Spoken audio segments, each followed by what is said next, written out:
Olá, você que veio conhecer nossa companhia La Claire. Hoje vamos mostrar 2 de nossos destinos turísticos que os mais fanáticos por história com certeza vão adorar.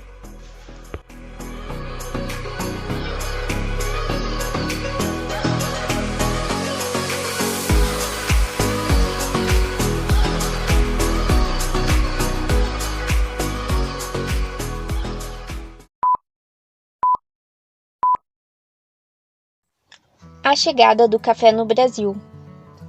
O café chegou ao Brasil vindo da província de Belém do Pará.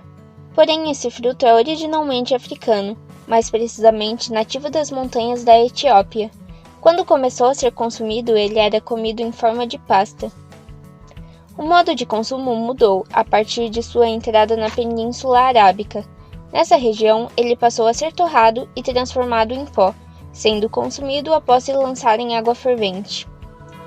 A entrada do café no Brasil nas primeiras décadas do século XVIII daria início a uma história de sucesso. O produto foi o carro-chefe das exportações até meados da década de 1920. É claro que outros bens eram exportados, mas nenhum representou tamanho significado como o café.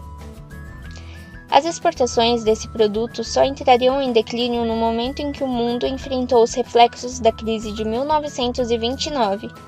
Nesse período, os países afetados diretamente pela crise diminuíram a compra do produto, numa tentativa de reorganizar sua economia. A medida atingiu diretamente o Brasil, que precisou buscar alternativas econômicas. No decorrer do século XIX, o café ganhou grande importância na sociedade imperial. Graças às terras férteis das regiões dos estados do Rio de Janeiro e São Paulo, esse fruto encontrou ambiente propício para se desenvolver.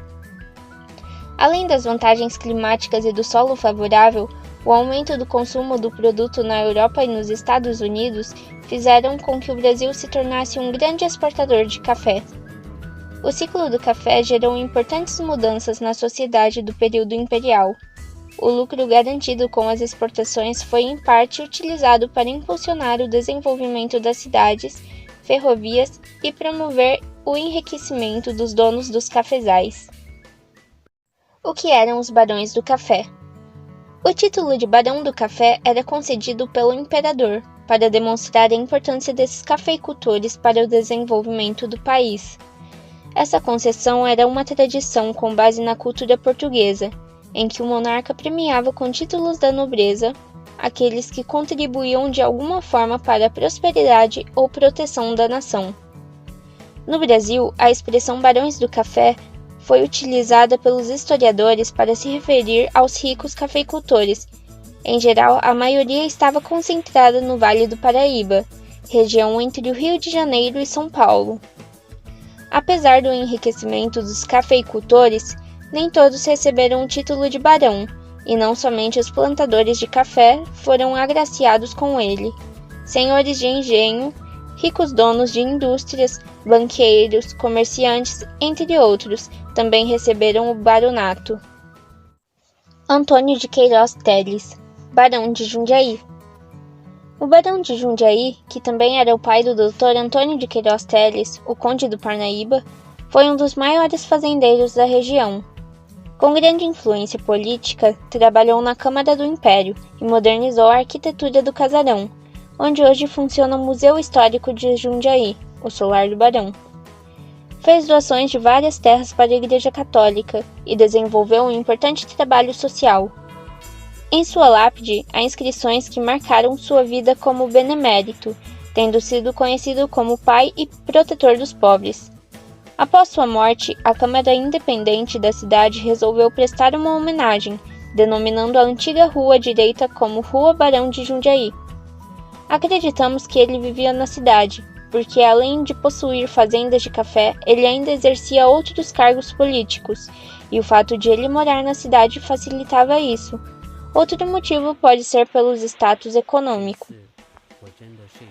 Naquela época, a cidade tinha 4 ruas centrais, chamadas de Rua Direita, atualmente Barão de Jundiaí, Rua do Meio, que é a Rua do Rosário, Rua Nova, que é Senador Fonseca, e Rua Boa Vista, Zacarias de Góes. As melhores casas eram de taipa e terra, enquanto os moradores mais humildes usavam o pau a pique, cobertos por sapé. A insurgente localidade possuía a Capela de Nossa Senhora do Rosário, o Hospício dos Beneditos e o Mosteiro de São Bento, um dos poucos monumentos sobreviventes. Naquela época, o abastecimento de água era feito de modo rudimentar, por meio de bicas públicas. Candeeiros de querosene eram responsáveis pela iluminação. Eles ficavam suspensos nas paredes, acesos no final da tarde e apagados ao raiar do sol. Com o fim do trabalho escravo no país, os grandes senhores de terra de São Paulo passaram a investir na mão de obra dos imigrantes europeus que fugiam dos horrores da guerra. Jundiaí recebeu grande número de italianos, e para abrigar as famílias de imigrantes foram criados na cidade, por iniciativa do presidente da província de São Paulo, Antônio de Queiroz Teles, o conde de Parnaíba, 4 núcleos coloniais, entre eles o Barão de Jundiaí, que deu origem ao bairro da Colônia. Fazenda Nossa Senhora da Conceição. A Fazenda Nossa Senhora da Conceição tem sua história iniciada em 1810, quando no local se cultivava cana-de-açúcar. Foi propriedade da numerosa família Gomes de Araújo, cujo patriarca na região era Celestino Gomes de Araújo. Na década de 1860, período onde o café dominava as lavouras na província de São Paulo, a fazenda passou a ser muito conhecida por este feito. Com a alta produção de café na região, a mesma foi a responsável pela construção da primeira ferrovia paulista, chamada de The São Paulo Railway Company, onde fazia ligação de Jundiaí ao Porto de Santos, entre 1856 e 1860. Já em 1882, chegavam os primeiros imigrantes italianos na fazenda. Motivados pelo clima da região, que era de grande valia, trouxeram consigo a cultura das vinhas, assim como eles vieram um pouco da sua cultura italiana.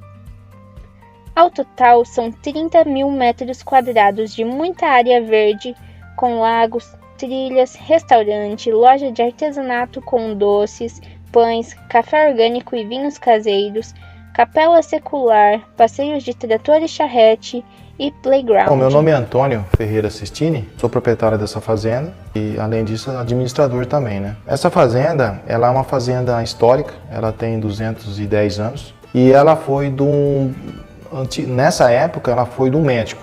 O foco maior veio depois para minha família, no caso, em 1850, foi o Barão da Serra Negra, Francisco José da Conceição, né? Que ele veio para essa região. Ele era da região de Piracicaba e ele recebeu o título de barão, né, do Dom Pedro II, né, que foi o imperador do Brasil naquela época. E ele se estabeleceu lá na região de Piracicaba. E o Dom Pedro II, né, deu o título para ele porque ele também ajudou na guerra. Ele foi casado com a senhora Gertrudes Eufrosiana da Rocha e viveram 10 filhos, né? E um dos filhos que veio para essa fazenda, que era um dos filhos mais novos dele, né, foi José da Conceição, que é esse aqui, né? Esse aqui é o meu, vamos dizer, bisavô, né, José Conceição. Ele se estabeleceu nessa fazenda, ele tomava conta dessa fazenda e uma fazenda na região de Araras, na cidade de Araras, né? Mas aqui era o foco dele, por quê? Essa fazenda aqui era uma fazenda próxima da capital, São Paulo, né? Bem próxima, e também com a junção de vários fazendeiros naquela época, o que eles fizeram? Eles pegaram e contrataram na realidade os ingleses para fazer a primeira locomotiva a vapor, que ligaria o café da região daqui de Jundiaí até o Porto de Santos, para a exportação do café. Com essa junção, o café ele deu um andamento maior, né? Porque antigamente muito acidente, né, na serra, no mar e tal, então acabou esse problema e aí o transporte ajudou muito, né? Roteiro. Na moradia dos imigrantes, a visitação é interna e externa. Na casa do administrador, função e localização. Trilha, na remanescente de Mata Atlântica, a análise da vegetação local. Na capela Nossa Senhora da Conceição, a origem e reforma. No Museu do Café, ou Senzala, a história do café. Na Senzala, a escravidão, como viviam, e escravos versus colonos. No cafezal, períodos de trabalho e colheita. Temos o viveiro ou horto do café. Na casa grande, ou senzala das mucamas, visitação interna e externa. Na senzala das mucamas, visitação interna.